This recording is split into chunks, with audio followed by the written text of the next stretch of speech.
Deuteronomy chapter 3. Then we turned and went up to the road of Bashan. The king of Og of Bashan came out against us with his whole army to do battle at Edrei. But the Lord said to me, Do not fear him, for I have handed him over to you, along with his whole army and his land. Do to him as you did to King Sihon of the Amorites, who lived in Heshbon. So the Lord our God also handed over King Og of Bashan and his whole army to us. We struck him until there was no survivor left. We captured all his cities at the time. There wasn't a city that we didn't take from them. 60 cities, the entire region of Argob, the kingdom of Og, and Bashan. All these were fortified with high walls, gates, and bars, besides a large number of rural villages. We completely destroyed them, as we had done to King Sihon of Heshbon, destroying the men, women, and children of every city. But we took all the livestock and the spoil from the cities as plunder for ourselves. At that time we took the land from the 2 Amorite kings across the Jordan, from the Arnon Valley as far as Mount Hermon, which the Sidonians called Sirion, but the Amorites called Senir.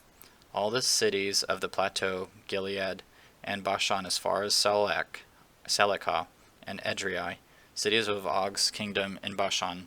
Only King Og of Bashan left of the remnant of the Rephaim.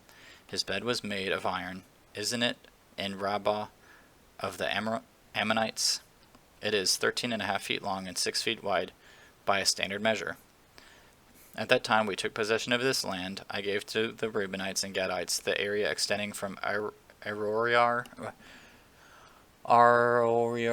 by Arnon Valley and half the hill country of Gilead along with its cities. I gave to half the tribe of Manasseh, the rest of Gilead, and all Bashan, the king of Og. The entire region of Argob, the whole city of Bashan, used to be called the land of Rephaim. Jair, a descendant of Manasseh, took over the entire region of Argob as far as the border of the Geshurites and Maccathites. He called Bashan by his own name, Jair's village, as it is today.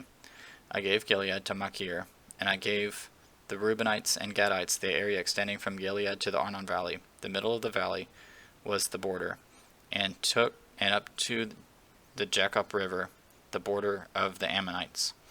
The Arabah and Jordan are also borders from Chinnereth as far as the Sea of Arabah, the Dead Sea, under the slopes of Pisgah on the east.